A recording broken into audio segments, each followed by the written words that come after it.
Okay, today we're going to look at the new volume, SD 47.1. The very first discourse in this volume, the theme of which is precept and practice. So this is one volume which helps us to understand the practice of Buddhism. In this Sutta Discovery series, we look at the suttas as practical guidelines for our Buddhist life. Of course, you can read all the suttas as a kind of encyclopedia or just reading for fun. But the best is, of course, to read these suttas to guide our spiritual life, our personal development. In fact, if you also meditate, you find that your peacefulness, your experiences in meditation are often mentioned in the suttas, and you begin to understand better also what the Buddha is talking about, because all the suttas sooner or later bring us to peace of mind, to meditation. So the suttas are case studies, they are guidelines, narratives, and strategies for us to practice meditation and ultimately, of course, attain awakening. In fact, today's sutta is just about that. It's about stream winning, the very first step towards awakening. According to the teaching of the Buddha, there are 4 stages of awakening. The first stage is called the stream winner or stream entrant, Sotapanna, one who has attained, who has reached the stream. Here Sota means stream. Some people translate Sota as the ear, meaning those who have heard the truth and understood it. But the usual interpretation, Sota means stream, meaning here once you get into this boat, the boat is often used as an analogy, a simile for stream winning. So if there is this boat, and of course you have the stream, and also in the chapter 25 of the Samyutta Nikaya, we have what is called the Okanta Samyutta, the connected teachings on the descent. Okanta is a special word meaning descent into a boat. In ancient India, as in many places, traditional villages, for example, you have a pier, you have this river bank, and there's the boat. So you get down from the pier into the boat. So we don't say board the boat, we say board the ship. The ship's very big, so you climb up into the ship, but the boat is small, so you go down into the boat. So okanti is the verb. So okanta is the participle noun. So it refers to this act of becoming a streamwinner, the act of going down to this boat, and this boat is our practice, and it follows the stream. Interestingly here, the stream probably goes upwards, against the currents, goes upwards towards nirvana. So that's the analogy of stream winning. Then the second stage is called one's return. So these 2 stages are not difficult to attain. In fact, in a sense you might say the lay practitioner can attain these stages, because sometimes these stages are said to the lay people who attain these stages, they're still referred to as lay practitioners who enjoy sensual pleasures. In other words, they are married, they have families, they have businesses, they are working. Some of them are kings and householders and so on. So we have this group of people in the suttas who are great devotees of the Buddha. We can say they are the supporters of the Buddha, if you like. So they are often wealthy people, hardworking people, and or simply lay practitioners. Then the third one is called non-returner. This is where this person practices to the extent that he is able to attain deep meditation and attain dhyana or jhanas, and because of that he is able to overcome sensual desires. He's no more attached to the body or attracted to the body, no matter how beautiful the body is, because he enjoys this higher happiness. this trans-physical joy, if you like, mental joy, or a godlike kind of experience, if you like. So because of that, they are not attracted to any kind of physical joy, so they're able to meditate more deeply. So these are the non-returners. When they die, if they die as a human, they never come back to the human world. They are reborn in a special realm called the pure abodes. It's a kind of special realm or universe, if you like, inhabited by non-returners. And there they pass away according to the karma. Then you have the arahats. The arahats are those who fully awaken in this life itself, just like the Buddhas. So when the Buddha first awakened, the next thing he did was to teach the Dharma to people who are ready, and these people become arahats, just like him. So that, and these arahats, once they pass away, they're never reborn. So these are the four kinds of saints. Today's sutta refers to only the first saint, the streamwinner. So this is something we as lay people should be diligent to strive for in this life itself. Because if we don't, then the prospects are not very good. I mean, we won't be reborn. It's not like they will be reborn in a happy plane. Chances of being reborn as a human in the next life is very difficult, because if we look around, most people around us do not behave as human beings. They just need to go to the MRT station. You find people push each other, they cut across each other's path and so on, and you find it's quite scary in a crowd. People don't behave like humans anymore in a crowd, for example. And there are people who hurt other people, who kind of even kill other people. So they are no more humans, in other words. They have gone to the level of very fierce asuras, for example, the demons. And there are people who are addicted to all kinds of drugs and so on. These are the pretas. And those who lose themselves to sensual pleasures and not able to control themselves, raping people. So these are like animals. And then there are those who cause a lot of violence and pain and mass destruction without any feeling of a single drop of compassion towards people. So these are the future hell beings. So even in this life itself, they live like hell beings because they're living in the midst of violence. So you have this subhuman plane that can come to us any time. We may have a human body, but we must make sure our mind is also human by keeping to the 5 precepts. If we don't, then this mind, which is that of an animal, a preta, an asura, or a hell being, will continue into the next life. When the human body dies, this mind, this animal mind, this preta mind, this asura mind, this hell being mind will look for a commensurate body, a similar body. That's how rebirth occurs. We don't want that to happen. So one way to do this is to meditate. To meditate means to direct the mind properly to happy things, to good things. And one very special meditation, very simple one, is the perception of impermanence. We habitually see everything as impermanent. Good things, bad things, everything is impermanent. We reflect in that way. So in this sutta, a monk called Nandiya, he is a Sakya like the Buddha, he asked the Buddha a question. And something like, what must a person practice to attain awakening? If a person doesn't practice, what kind of person is that? Something like that. Yeah.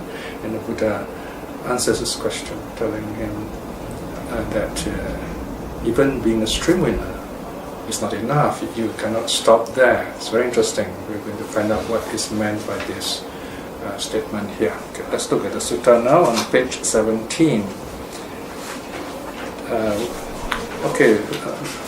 Let us go to the front page first and look at the sutta title to acquaint ourselves with the sutta name and reference. The title is on page 1. Let's go back to page 1 for a moment. Sotapanna Nandiya Sutta. Notice the original title is Nandiya. I've added in the word Sotapanna to make sure we are referring to this special sutta. The discourse to Nandiya on the stream winner, S54.40. It is also called Nandiya Sakka Sutta, the discourse to Nandiya Sakka. And the theme is we should at least strive for stream winning in this life itself.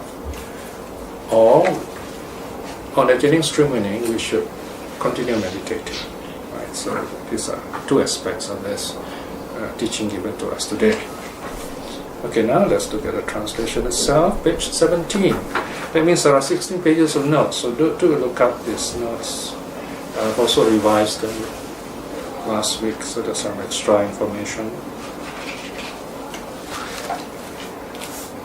At one time, the Blessed One was staying in Nigrota's Park, outside Kapilavatthu, in Sakya country. So this is where the Buddha is back in his homeland, if you like. So we can roughly guess that the sutta can be quite early, perhaps in the first 10 years of the Buddha's ministry. Then Nandiya Sakka approached the Blessed One, saluted him, and sat down at one side. Seated thus at one side, Nandiya Sakka said this to the Blessed One: Bhante, when the four limbs of stream winning are all completely or totally absent from a noble disciple, would the noble disciple, Bhante, be one who dwells negligently or heedlessly or not? There's a bit of a problem with this question, okay? Normally when we say noble disciple, we mean one of the saints. But here, Nandiya is using the word noble disciple in kind of a general sense to include, you can say, all followers, generally speaking, if you like. So the Buddha replies, indeed, Nandiya, when the four limbs of stream winning are all completely and totally absent from a noble disciple, he is an outsider, one who stands on the side of the worldlings, I say. Okay, so here the Buddha's answer is quite clear. So here the question now is what has Nandiya used the word noble disciple? So this is where in early Buddhism, the early suttas, or we call it early Buddhist texts, EBT, we cannot be too strict with the words. They are not technical terms. So here, in other words, we see Nandiya using the term noble disciple as a broad term meaning anyone who follows the Buddha's teachings. Then we can understand this passage more clearly, because the Buddha says such a person who doesn't have these four limbs of a stream winner is an outsider. Okay, then later we find out what's the meaning of outsider. What are the four limbs of stream winning? Briefly, we can say there are first faith in the Buddha, Dhamma, Sangha, that's three already. And the fourth one is his precepts or his moral virtue is beloved of the Arahats. Okay? So in other words, these are the qualities of someone who is already a stream winner. So here Nandiya is asking, if someone doesn't have this, what is he? So Buddha says an outsider.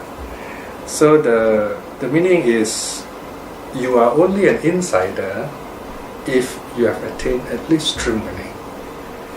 So here the Buddha is saying, or rather uses the word, insider is not mentioned, but we can use it for the sake of convenience. So the insider is the saint. There are four kinds of saint I mentioned earlier: the stream winner, one's returner, non-returner, arahat. They are the insider. In other words, they are walking the Eightfold Path already, the super mundane Eightfold Path. They are sure of attaining nirvana. So there are those other faithful followers. They have not attained the path yet. In that sense, they are still outsider. So the word outsider here, bahira, it's not a bad word. It just simply means you're still outside. You have come to this wonderful university, but you're just standing outside. So you have not entered to apply to study. So what we should do now is we go into this university and we apply. to join this university. And when we are accepted, when we qualify, we are accepted, that means you're on the way to attain stream winning. Then you sit for the first year study and you pass. So this first year, let's say you get a BA, that is stream winning. Okay? And then you go on second, third, it's a 4-year course, if you like. Okay? But another way of looking at it, even this 4-year course, it's only stream winning, right? Because the next degree you got to go for the second level, is the master's level, right? And then you go on to the PhD level, and then maybe a postgraduate level. So these are the 4 levels, if you like. So we'll see in a moment the Buddha is saying, don't just stop at the bachelor's level, so to speak, the stream winner's level. Okay, but we have not come to that yet. So here, what the Buddha is saying, don't just stand outside the university. Don't just stand outside this beautiful house. There's a storm outside.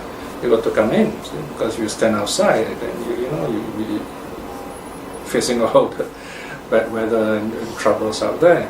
All right. So the word outsider here is not meant to be a bad word.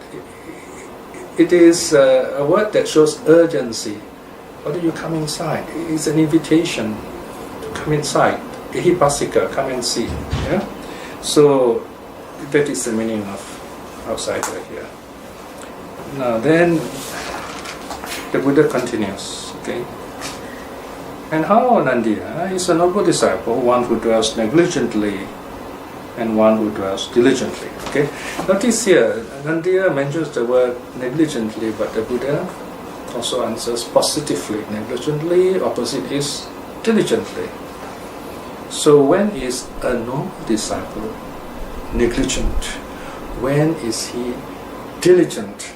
Now we come to a special sense of the word outsider, which also refers to a stream winner. It is a very rare, even unique use of the word outsider. Maybe only in this sutta you see this word bahira, outsider, applied to a stream winner. Usually we don't call a stream winner an outsider. A stream winner is already an insider.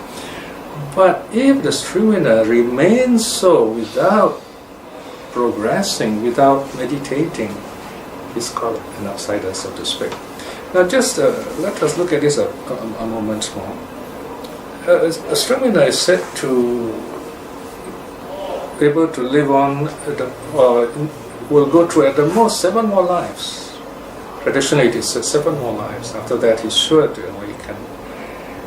But it is not mentioned what kind of lives. Certainly not human lives, because human lives are very short.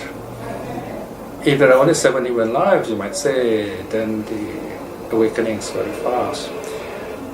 Stream winners tend to be people who keep the precepts. As you know, the 4th quality is that of the precepts.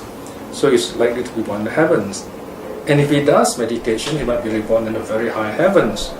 So if he's reborn in the, let's say, highest of the formless world, you have 16,000 kalpas, world cycles.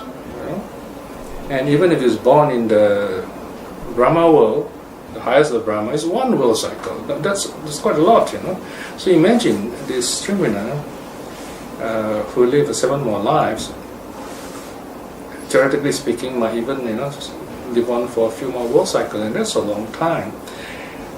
As long as he's still a stream winner, he will still have desires, and if we have desires, we will suffer. Of course, he won't be doing bad things, but there'll be suffering, there'll be pain. So here, what the Buddha is saying, this stream winner has to continue practicing, and this is. But this first part, the Buddha talks about how the practitioner is negligent. Okay, and let's do the question again. And how Nandiya is a noble disciple, one who dwells negligently and one who dwells diligently. Listen carefully, Nandiya, pay attention, I will speak. And then Nandiya says, yes, Bhante, and so on. And then comes the teaching in full. So now we have 2 parts. The first part is the negligent dweller, second part is the diligent dweller. Very neat, most important section in the sutta. So look at section 7. And how Nandiya is the noble disciple, one who dwells negligently, pamada vihara. He does not go beyond faith in the Buddha. Here, Nandiya, a noble disciple, has wise faith in the Buddha. Thus, so too is he the blessed one, for he is worthy, arahat, fully self-awakened one, accomplished in wisdom and conduct, welfarer, knower of words, fearless guide of persons to be tamed, teacher of gods and humans, awakened, blessed. Is the Itipiso Gata, right? So we know these are the four limbs of stream winning. So it's faith. Then 10, the Buddha says, content with that wise faith in the Buddha, he makes no further effort in solitude by day or by night, by solitude or in seclusion by night. In other words, doesn't practice meditation. When he does dwells negligently, there is no gladness. When there is no gladness, there is no zest. When there is no zest, there is no tranquility. When there is no tranquility, he dwells unhappily. An unhappy mind does not attain samadhi. These are, of course, these are the special set of teachings which show the development of meditation. In other words, very close to the Satta Bhujangas, what they call awakening, these factors of awakening. Yeah. Because phenomena, the last one says, when the mind does not attain samadhi, phenomena or dharmas do not appear. This is one tricky line which I have to explain in a moment. Because phenomena do not appear, he is regarded as one who dwells negligently. Okay? So here notice this person has faith in the Buddha. In fact, the others we know the other three factors. He has faith in the Buddha, faith in the Dhamma, faith in the Sangha. And the last one, just look at the last one, to section 20. Furthermore, Nandiya, a noble disciple, has faith in the Sangha, 20. Okay, further down, section 26. Next line. Furthermore, Nandiya, a noble disciple, has virtues dear to the noble ones, unbroken, untorn, unmixed, spotless, liberating, praised by the wise, untarnished, giving rise to samadhi, stillness. But he is content with this. Moral virtue does not go further. So here we have this person, this noble disciple. He has these four qualities, which makes him a streamwinner: faith in the Buddha, faith in the Dhamma, faith in the Sangha, and a high standard of moral virtue. But he remains there. He doesn't go beyond that. He does not act on it. He's negligent, in other words. Now what's interesting here, in other words, this is a good person, but this goodness is latent in him. He somehow does not practice further. And you might say there are lots of such people. For various reasons, they do not exert themselves. Of course, what's interesting about such people is they will never commit bad things. They will never break the 5 precepts, for example.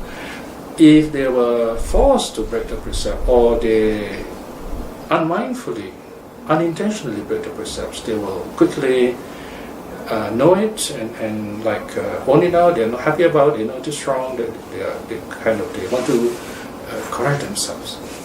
So these are the kinds of people who are noble disciples, but they do not continue exerting themselves. So this is a special.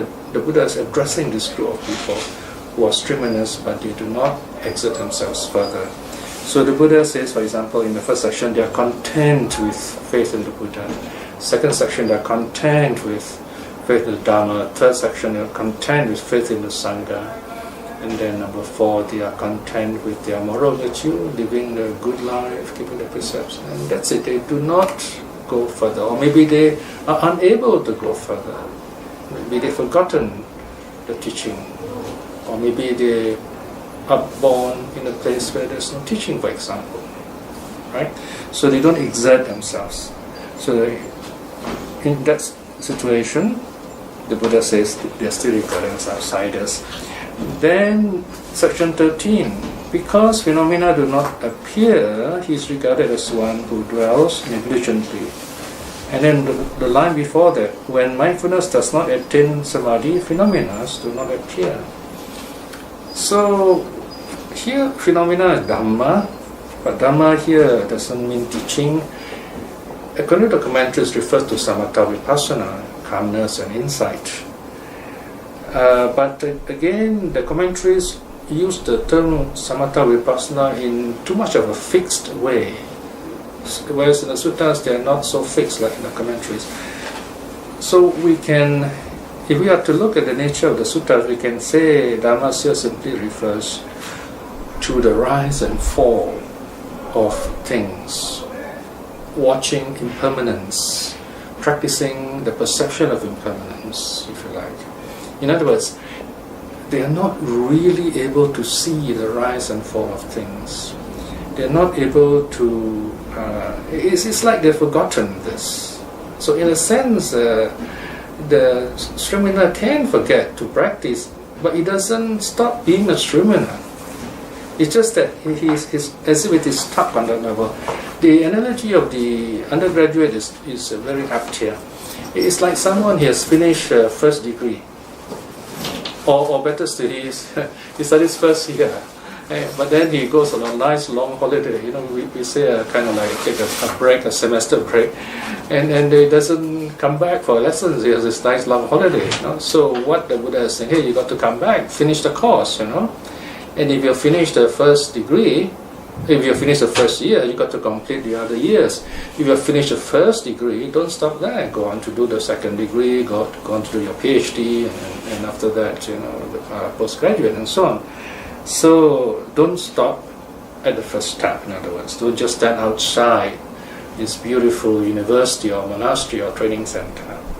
So here, another way of looking at this is the Buddha is talking about meditation. But look at the terms for meditation here. It is gladness, zest, tranquility, happiness, samadhi, phenomena. In the Satta Bojjhanga, the 7 factors of awakening, you have the last one, equanimity, alright? And also there is Dhamma investigation. Right? But here, this is a very beautiful set of teachings showing what happens when you meditate, or how to make your meditation effective. You start with gladness. You must do your meditation joyfully. No matter what kind of life you have, once you begin to meditate, you say, oh, now I'm free from the world, I'm going to be happy. That's why loving-kindness is a very good prelude to doing any kind of meditation. It brings joy with it. Once you have joy, it's easier to meditate. And then when you meditate, we also smile in our hearts to make the meditation more smooth. So the first thing is gladness. Notice 11, the Buddha says, when he does dwell negligently, there is no gladness. So how to dwell negligently? It starts with solitude. Patisalana, solitude. Okay, that is the practice of solitude. The result of this practice is called viveka. It's a very wonderful Indian word. Okay, so occasionally we need to go into solitude. That means spend quiet moments reflecting on the suttas, reflecting on impermanence, reflecting on your daily actions and how you can better yourself. Spending quiet time with yourself, like the Buddha under the Bodhi tree. Picture the Buddha all alone by himself. He doesn't need anyone. We need ourselves. We are the expert to ourselves when it comes to spiritual matters. So when we practice this solitude, then gladness arises. How does gladness arise? Once you are in solitude by yourself, the quiet moment will be 15 minutes, half an hour, 1 hour, or longer, up to you. You tell yourself, here I am sitting by myself. I'm free from my worldly cares. I don't have any work to do. All my house chores are done. Here I am, all by myself, doing my spiritual practice. So you feel joyful. The Pali word is pamojja. Okay?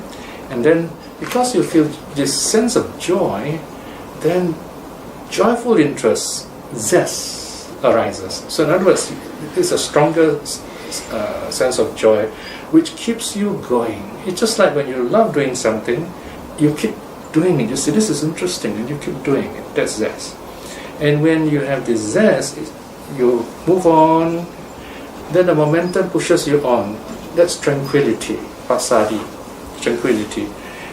Tranquility, you become even more joyful, but a bit more gentle. Then your body settles. That's the next one, tranquility. Happily. Here, of course, here's the opposite. The Buddha says the one who doesn't practice is unhappy. All right. So because he has no gladness, so no zest, so no tranquility, he is not happy. He is not comfortable when he sits quietly. Okay? And because it's not comfortable, no samadhi arises, no mental concentration arises. And when no concentration arises, he is not able to see dhammas, he's not able to see the rise and fall of things, not able to see impermanence. So he's stuck there. So this is the noble disciple who is negligent. Alright? So we can say here, there are two possible explanations here actually. One explanation is that this person is not yet a streamwinner, but he has these four limbs of a streamwinner: faith in the Buddha, Dhamma, Sangha, and also very good moral virtue. But I think because noble disciple is used, it refers to a streamwinner. And the sutta is telling us it is good to be a streamwinner, but don't stop there. Go on practicing meditation. But what kind of meditation is mentioned here? Notice there's no mention of dhyana. It just says samadhi. Right? Look at line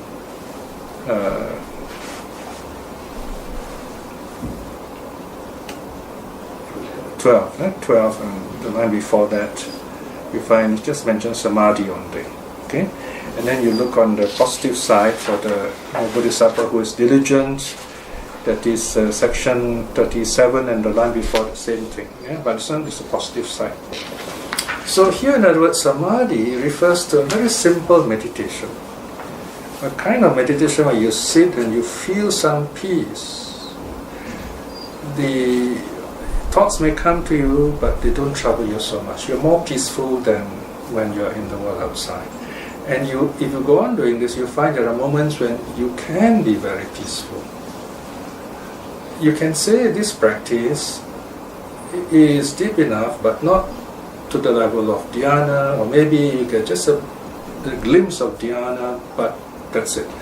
Even with this kind of depth of meditation, it's good enough for you to attain streamwinning and non-return. So this is for the busy lay people, in other words. So because if it's any deeper, you find in other suttas the Buddha will clearly mention the four jhanas and in detail. Right? So this is for lay people, lay practice. You notice this sutta is also about streamwinning. Okay? So this is the negligent noble disciple. Now in the case of the diligent dweller, the diligent noble disciple, the words are all the same, but the difference is it is in the positive sense. Look at section 32, the first quality of this diligent dweller or diligent noble disciple. And how Nandiya is a noble disciple, one who dwells diligently or heedfully. Here Nandiya, a noble disciple, has wise faith in the Buddha, and then the Itipiso Gatha is mentioned. Then 35, not content with that wise faith in the Buddha, he makes further effort in solitude by day and seclusion by night. When he does dwell diligently, gladness arises. When gladness arises, mental zest arises. When mental zest arises, there is bodily tranquility. The body tranquil feels happy or joyful. The happy mind attains samadhi. Notice the happy mind attains samadhi, right? So be happy, smile when you meditate. When the mind has attained samadhi, phenomena appears. He's able to see rise and fall, impermanence. And because phenomena do appear, he is regarded as one who dwells diligently. He's able to see the rise and fall of things. Okay? So here, in other words, the Buddha is exhorting us. We may have faith in the Buddha, but we use that faith as a kind of motivation to go on with our practice. We may have faith in the Dharma. We use that as a launching board to continue further our practice. We may have faith in the Sangha. We use that as a stepping stone towards further practice. We are keeping our precepts well. We take that as a stepping stone to further practice. By spending quiet time for ourselves, then we feel glad, we feel joyful, and from joy arises zest, from zest, bodily tranquility, from bodily tranquility we have happiness, and then comes samadhi, mental oneness, pure mental oneness, a calm mind in other words. And with that calm mind, coming out of that calm stage, we reflect on impermanence.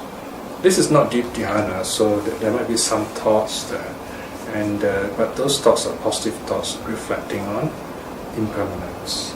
And when we do that, then we're able to progress further, depending on our ability, in other words. If not, at least we'll be able to cut down the roots of the three unwholesome roots and attain one's return, perhaps. From there we move on. So there are two important teachings here therefore. Number one, as lay people we should at least work to attain stream winning in this life. And having attained stream winning, we continue to practice mindfulness. Not necessarily jhana meditation, but mindfulness practice. Keep on reflecting on impermanence. So in that sense, you might say being a stream winner is not a goal, it's a step towards living a life of mindfulness, leading up to full awakening in due course. But in this life, we should not just stop right where we are and say, okay, I'm happy, I have suttas to read and that's it. We should strive a little further, in other words. This is the message of the Nandiya Sutta. So let us now spend a short moment reflecting on this wonderful teaching for today.